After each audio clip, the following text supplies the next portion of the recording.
Cisco, a company whose employees keep at the top of both Fortune and Forbes list of best companies to work for. What makes this company so appealing for its workers, and how did it make its way to the top? Today, we'll be taking a closer look at the world inside Cisco, and I'll try to provide some further insight into just what makes Cisco tick. I'm Psychotic, and this is Good Hope Media.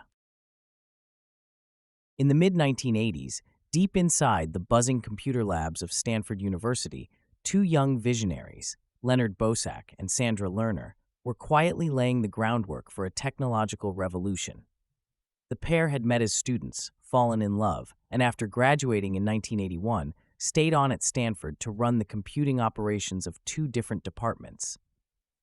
At the time, the internet was still a loose collection of isolated networks. Connecting them was messy, complicated, and often impossible. But Bosack found a way. Using technology pioneered at Stanford in the 1970s, he linked their separate departmental networks. What seemed like a small technical breakthrough in an academic setting suddenly revealed itself as something far bigger, a solution the world beyond Stanford desperately needed. In December 1984, with this vision in mind, Bosack and Lerner founded Cisco Systems, a nod to the city of San Francisco. They had a product that could change the way organizations connected and communicated, and Stanford eventually licensed them the software that had sparked it all. Their first sale came in 1985, a simple network interface card for Digital Equipment Corporation's computers. But their real breakout moment arrived the following year, a multi-protocol router that could talk to different types of networks. Orders poured in. Expansion beckoned. To scale up, they turned to Sequoia Capital, a venture capital firm with deep pockets. In late 1987, Sequoia stepped in, took control, and installed John Morgridge as president and CEO. The change brought discipline and growth, but also tension. By 1990, just after Cisco's public stock debut, Lerner was pushed out, and Bosack soon walked away as well. Even without its founders, Cisco's rise was unstoppable. In the early 90s, the company launched the Advanced 7000 series router and began buying up smaller tech firms to expand its reach.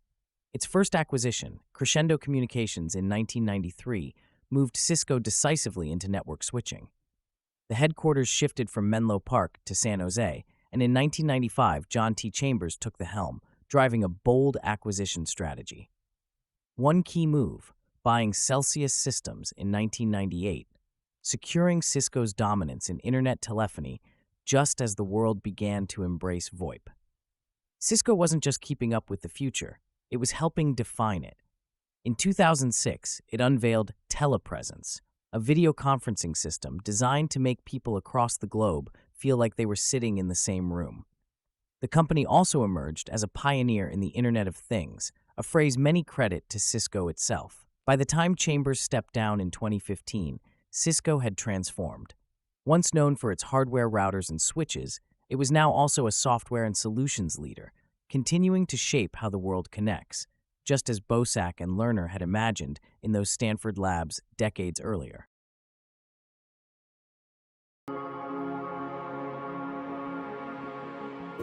What really strengthens your workforce? What's the thing that energizes them every day? That's got to be a conscious effort. It can't just be, oh, well, that's nice, we're going to give it a try. You got to be all in. And it's got to be more than the technology. It's got to be about your culture and ultimately the strategy that you have for your talent. How can we fundamentally change relationships with our leaders and our teams and how we work?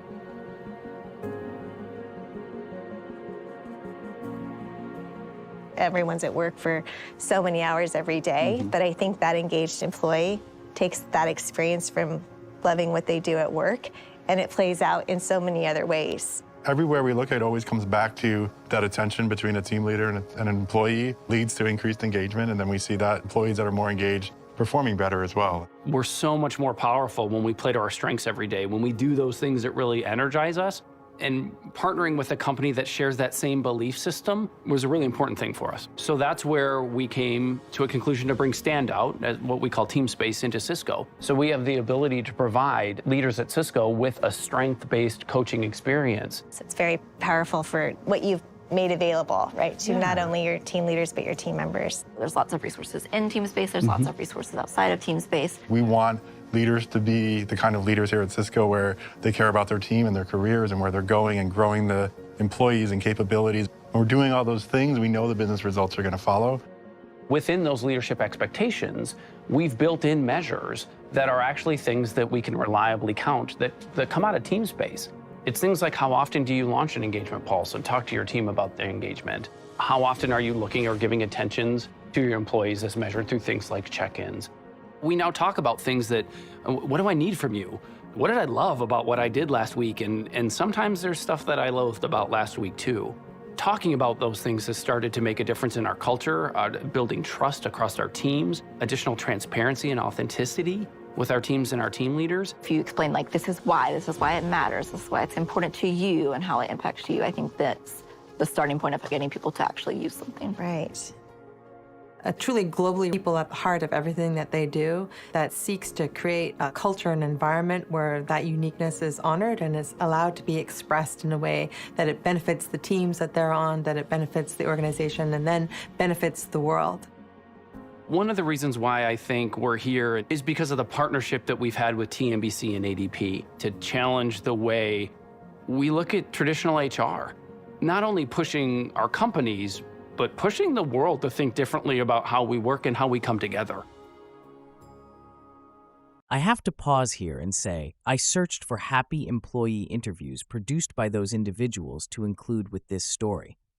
However, I could find none outside of company-produced and sponsored videos.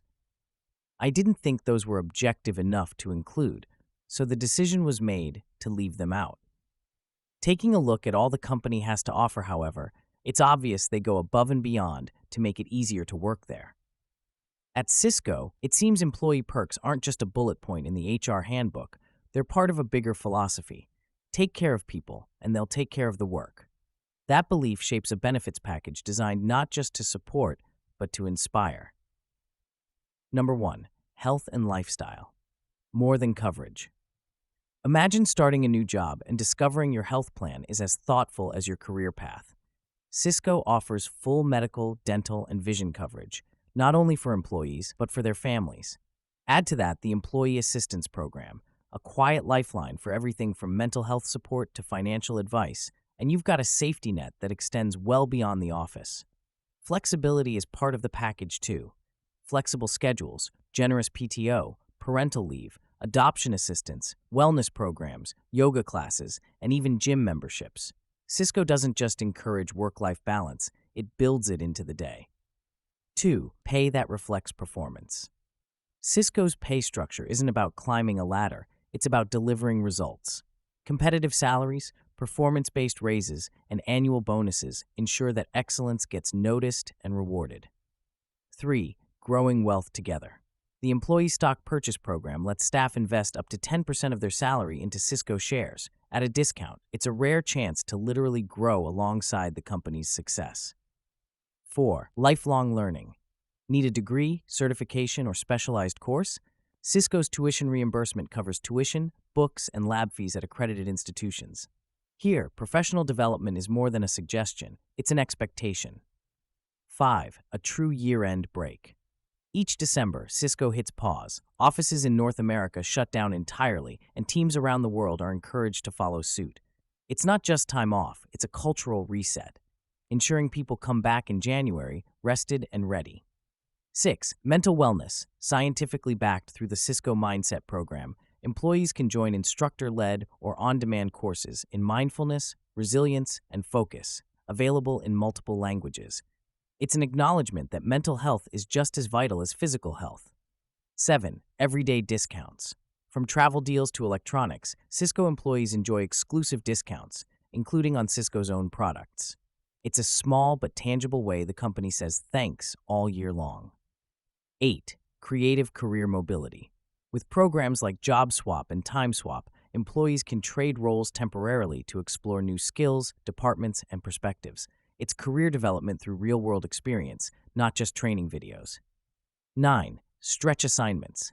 For those ready to step up, stretch assignments offer high-visibility projects outside normal responsibilities, from leading initiatives to managing cross-functional teams. They're designed to prepare the next generation of Cisco leaders. At Cisco, these benefits aren't scattered perks. They're interconnected pieces of a culture built on trust, growth, and balance. That's why people don't just join Cisco for a job. They stay for a career and a community. But wait, while those perks obtained primarily from Cisco's own website as well as sources such as Glassdoor may sound like a company promotion straight from the PR department, it's time to address the elephant in the room. While the benefits Cisco has to offer are great, I sure would like to be able to buy stock at a discounted price, and I'm sure it keeps the employees working there happy. That might be the big if. As in, if you can manage to remain working there. The fact that you may not work there for long and not by your own choice is the biggest negative I've repeatedly come across during my research. And that is because layoffs at Cisco are just as much of the company's culture as the previously mentioned perks. The Cisco buildings here behind me can look a little bit different by this week's end, as Reuters and several other media outlets are reporting the tech company could be undergoing another round of large layoffs as soon as tomorrow. But the impact here in RTP tonight, if any, remains unclear. A big shakeup in the tech space. Giant Cisco is said to be going through another round of layoffs this week, its second so far this year. Reuters was the first to report the news, as Wednesday, the company's CEO is set to address investors with info on its quarterly earnings. The way I read it right now is it's not necessarily that Cisco is underperforming compared to the other tech companies, but they may feel as if they're underperforming compared to how they performed in the past and how the entire tech sector is performing right now. Cisco sits as Durham County's fourth largest employer and North Carolina's 47th. And I don't want to minimize the trauma of someone being laid off. It's very traumatic for them. But if you had to be in a market where you're well credentialed, maybe a college degree, and you have to get a different job, this is a market you'd want to be in. Cisco has had a presence in RTP since 1995 and employs more than 1,000 people in the state. Its decision to lay off, which the company calls limited restructuring, is a move that is being seen to free up more resources for the advancement of artificial intelligence. This might seem ironic because AI is obviously a technology that's coming out of the tech sector, but one of the expectations with AI is it's probably going to replace a lot of people at their jobs, including those in the tech sector. Although the layoffs numbers are relatively small from 2015 through 2023, shows that there have been layoffs every year with the exception of 2021. Puzzling to many is the fact that Cisco is doing well financially, having had their second best year ever in 2024, with nearly $54 billion in revenue. Yet, over 10,000 employees were laid off, giving the impression somewhat that their employees' livelihoods aren't as important as the mental health benefits or the highly touted, team-friendly atmosphere would suggest. So why then, really, did Cisco cut so many jobs despite such strong earnings? As the chart would suggest, the main reason seems to be the aggressive pivoting toward artificial intelligence. In June, it pledged $1 billion in investments for startups like Cohere, Mistral, and Scale, all focused on building trustworthy AI products. Cisco has also teamed up with NVIDIA to develop infrastructure for AI systems. Cisco's shift isn't limited to AI, however. It's also pushing deeper into cybersecurity. Last year, Cisco rolled out a cybersecurity readiness index, giving businesses a way to gauge their defenses against digital threats. Still, the layoffs seem to be part of a broader effort to keep pace with faster-growing rivals like NVIDIA and AMD. According to Edward Jones analyst David Hager, orders for Cisco's products are up 6%, even excluding sales from its recent $28 billion acquisition of cybersecurity firm Splunk. He notes that the restructuring will help offset higher interest expenses from financing that acquisition and create a more efficient, integrated workforce. It seems massive layoffs in the tech industry, and not just Cisco alone, are due more to the nature of the field of competitive tech giants. Employees of companies such as Meta, Amazon, Microsoft, Google, TikTok, and Salesforce have also suffered similar layoff scenarios. But how can a company such as Cisco maintain such a high level of employee satisfaction with the threat of being laid off looming over workers' heads? Could it be the layoffs extend mostly to those in higher management or management level roles and not the thousands in non-management roles? Surely that can't be it, as 10,000 plus layoffs in 2024 must have included employees from all levels. Maybe those who work in the tech sector have become desensitized enough to go about their lives even with the constant threat of layoffs. Maybe Cisco's benefits and positive working atmosphere are enough to outweigh the uncertainty. Maybe, if you are or have been an employee of Cisco, we'd love to hear from you. Please leave a comment and let us know. Until next time, this is Good Hope Media, signing off. Please stay safe and keep it positive.